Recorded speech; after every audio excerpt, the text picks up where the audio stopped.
こんにちは、高弘です。皆さん ICM って知ってますか？インテンショナルカメラムーブメントって言われるやつで、日本語にすると意図的にカメラを動かして撮る写真のことを指します。シャッターをスローにして、だいたい1秒とか 0.5 秒とか、それぐらいスローにしてシャッターを切り終わる前にカメラを動かすことで意図的なブレを発生させた写真です。今冒頭に見てもらっているのは流し撮りに近い形になりますが、一応その ICM の一種と考えてもらってもいいかなと思います。もっとブレブレの写真でもいいんです。例えばこういうの、こういう風にブレを楽しむ写真、形が曖昧になって抽象的になる海外のような写真って以前から興味あったんですよね。先月ちょうど雨が降った夜に道頓堀に撮りに行ったのですが、それがめちゃくちゃ楽しかったです。その時の撮影の様子を少しご覧ください。はい、ここはもう道頓堀です。前方に2ブロックぐらい行くとグリコの看板で有名な橋まで行けます。まずはこの手前の橋の上から川沿いの都市景観を撮ってみます。もちろん ICM で撮ります。設定は ISO100、F=8.0、シャッタースピードは 0.8 秒に設定しました。シャッターボタンを押してから 0.3 秒ぐらい待ってからカメラを少しシェイクします。シェイクという表現がいいのかどうかわかりませんが、ほんのちょっとだけ動かします。わかりますかね？ほんの数センチカメラを振りました。で、この時に撮れた写真がこうなります。どうですかこれ？ちょっと面白いですよね。そういうことって思ったかもしれません。そうなんですよ。こういう風に光源が動くことでいい感じの効果を生んでいます。次は同じ場所で人を入れて撮りました。階段を登ってくる人と傘、そして円形に道頓堀のと街の明かり。雰囲気出ていますよね。これ普通に撮るとなんて言うんでしょう、もう全てが映りすぎて平凡な写真になってしまうと思うんですよね。 ICM でブレさせたおかげで想像する余白が残された写真になっているかなと思います。 ICM の楽しさがだんだん分かってきたんじゃないでしょうか。次はこれ、ちょっと移動して金龍ラーメンの前で撮りました。大阪の人は知ってると思います。大きな龍のオブジェで有名なラーメン店です。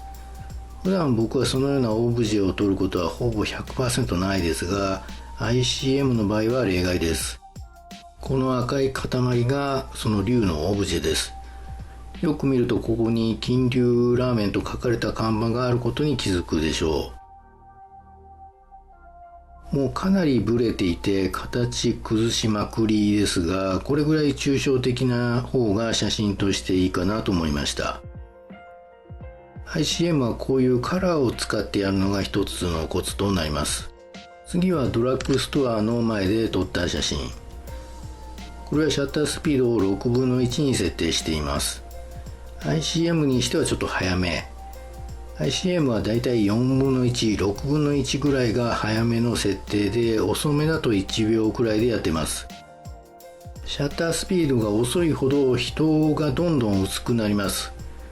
今回は6分の1にして人のシルエットをだいぶ残した形で撮りました。ドラッグストアの店舗はだいたいカラーを多く使っているので ICM と相性がいいです。次はこれも雰囲気出てます。雨に霞むビル全体のこの淡い感じ、その中に街の明かりがピリッとコントラストを与えています。こういう表現が簡単にできるのが ICM の良さです。次はいよいよ道頓堀の中心エリア、グリコの看板下までやってきました。シャッタースピードは1秒。ここは観光客とかでもう人がわんさかいる場所なんですけど、この設定だと人はほとんど消えて見えなくなります。でも繁華街の喧騒っていうんですか、もうガヤガヤしてるところっていうのが伝わる写真かなと思います。同じ場所でシャッタースピードを6分の1にするとこんな感じ。今度は人がだいぶ見えてきます。この黄色い傘の人を主題に、あとは群衆と繁華街という雰囲気だけ残してみました。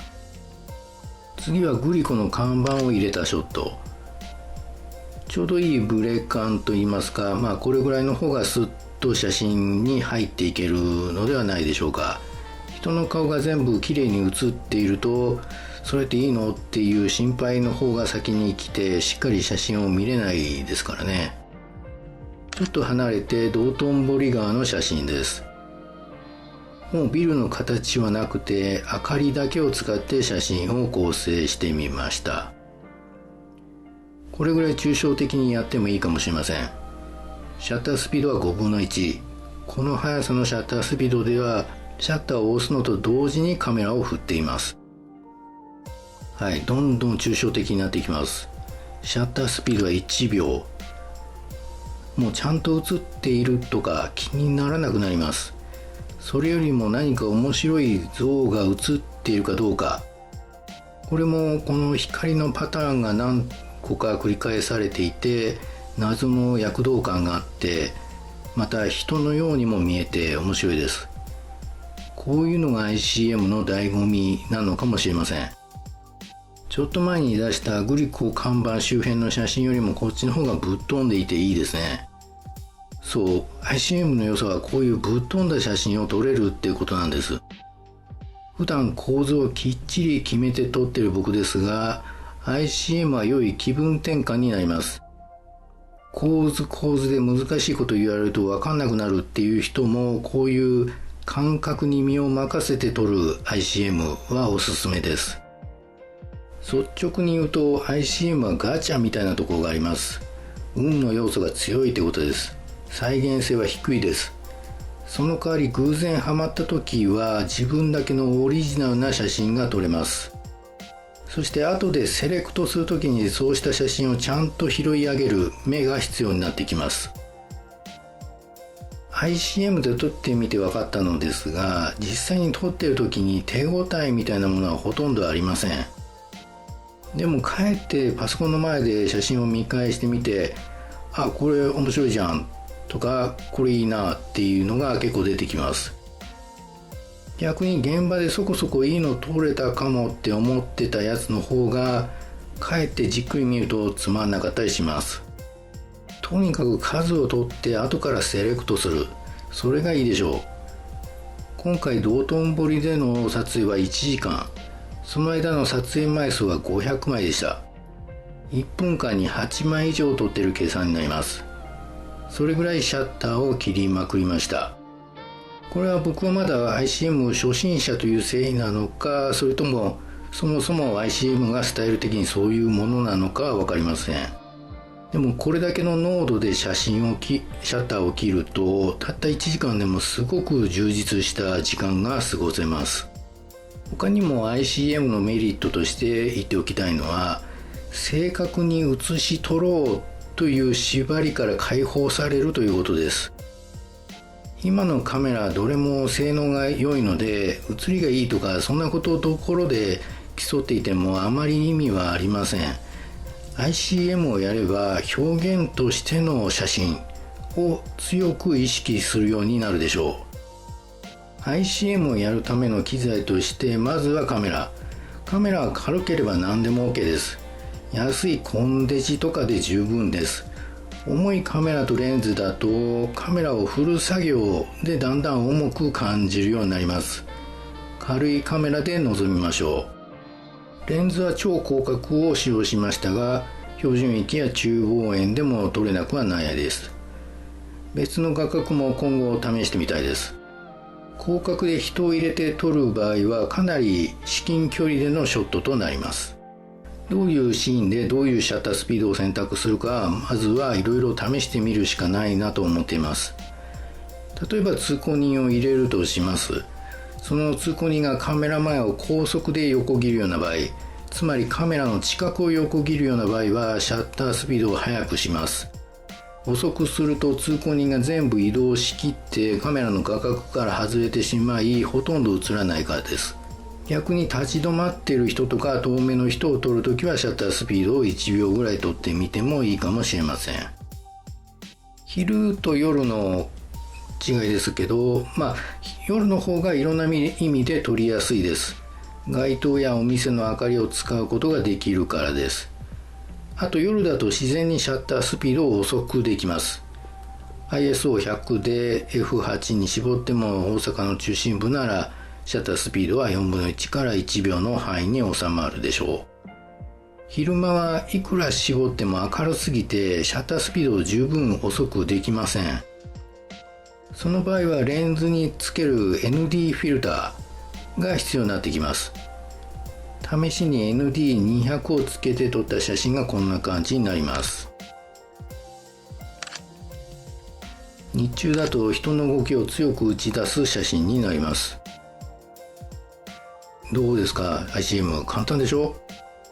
普通のストリートフォトに飽きてきたら気分転換に試してみてください。構図とか考えないでただシャッターを押して軽く振るだけ。場合によっては振らなくても自然に手ブレするのでそれだけでもいいくらいです。ただ途中でも言いましたけど、撮った後でセレクトする目、これが大切になってきます。今日は気分を変えて ICM に挑戦した回でした。それではまた。